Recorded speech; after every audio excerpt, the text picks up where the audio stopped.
Hello again, dear viewer. I keep hearing about this mystical algorithm I can appease if I do certain things like keep to an upload schedule. Let's see how that's going, huh? Wait till you see the. No, no, no, no.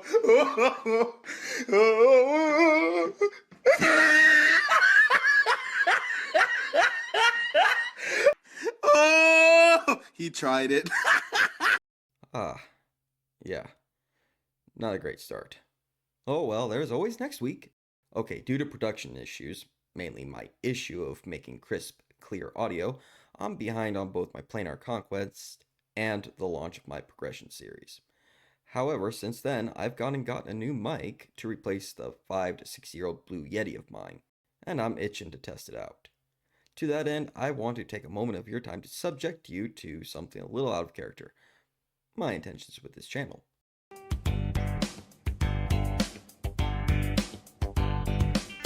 As you might have guessed, between all my praises and plugs for their Ko-Fi, I really like MTG Forge. I love the simplicity of it, but also its versatility. I want to use my channel to show off every aspect of it, even going as far as to do all the puzzle challenges and stuff like that. And I want to thank the dev team for all their hard work that they put into it.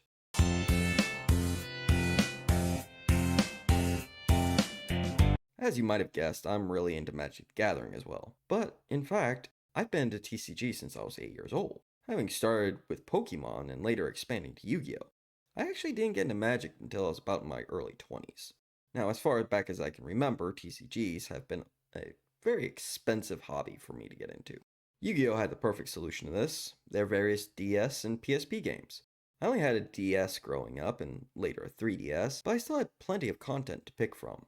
I got into these games back when the 5Ds era of World Championship games were coming out. It's genius, really.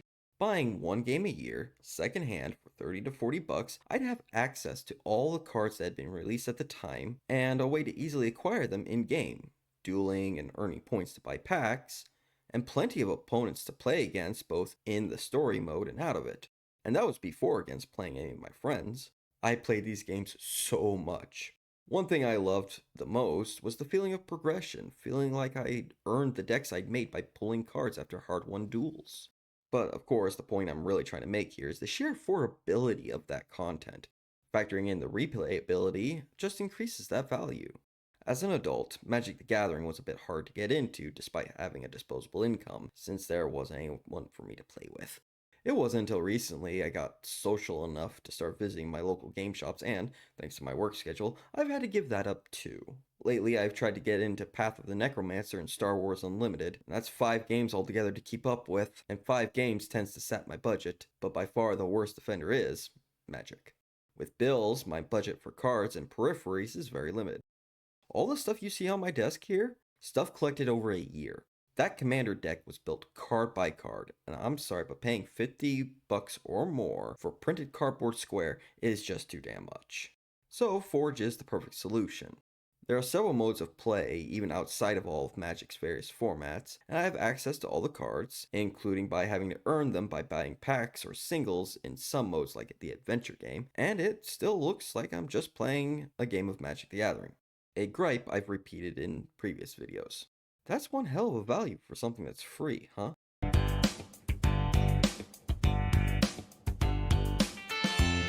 Just the sheer cost for Magic and everything that goes into playing it was the biggest inspiration for my character Manny Magi and my skits surrounding him.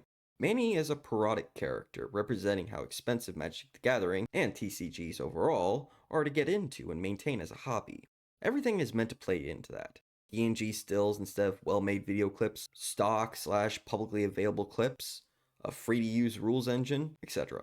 Heck, even all the props in my videos, like my headphones, are things I've acquired at small cost to myself over the years. All the behind-the-scenes stuff is also completely free, like my video editing software. This is a budget production, all meant to feed into the parody. And that's where the challenge lies. How to make an entertaining video while still being cheap. Well, it's hard to get cheaper than free, huh? And technology has advanced to the point where I can make very crisp, clean-looking production visually, even with limited effects in my editing software. Most of what I do can be done in programs that came with my laptop, for heaven's sake. However, there's one thing that can't be done without investing a pretty penny into.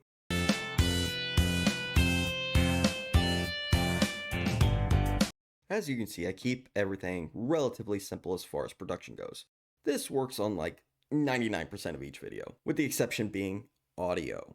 Audio is the one thing you don't want to skimp out on. People can put up with lackluster graphics all day. They won't put up with shitty audio. Hence why I had to spring for a new mic. I've tried multiple routes to make what I had work, and nothing would. The mic was just bad at this point, and no amount of filters or Audacity fixing made my audio sound any less grainy. Heck, even the mic on my laptop was better. I also tried that, but again, no amount of filters helped it. Finally, I tried my phone, just like I do with my stills. And sure, the audio was pretty good. You know, it's only a few-year-old phone, great mic. But the recording of the audio was clunky at best. I record clip by clip, so I'm not having to cut out multiple bad takes while I'm doing my editing. Doing all the clips on my phone took almost as long as the raw gameplay footage I recorded, just to get halfway through my script. Then I got the wonderful idea to download an app called WO to record my audio through my phone onto my OBS, turning my laptop into an external mic. And then I spent all day scanning my computer for malware after my laptop began acting funky after downloading the desktop half of the app. I'm still not sure my security software nailed the problem. And there are some scary coincidences happening since, like my direct deposit not having arrived on time since the time of recording this. After all that, I finally broke down and splurged on my mic. There's just no other option.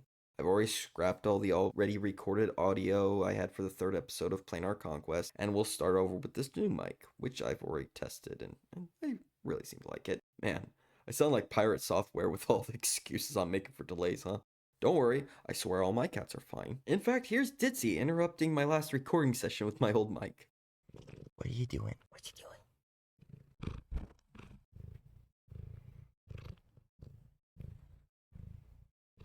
I think my mic can pick up you purring.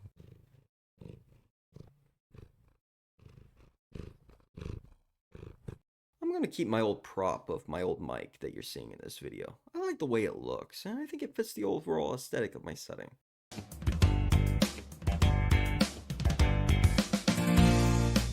Hopefully this mic was the last step into making as good of a video as my limited means can produce. From there, it's all up to what my imagination can work with what I've got. If you can, please go back and listen to my old videos and then listen to this one, and let me know in the comments if the investment was worth it. Until next time, this has been, well, actually not Manny Magi since I'm out of character. And I'm on no real quest in particular. Maybe the quest for better audio. But until then, insert original send-off here.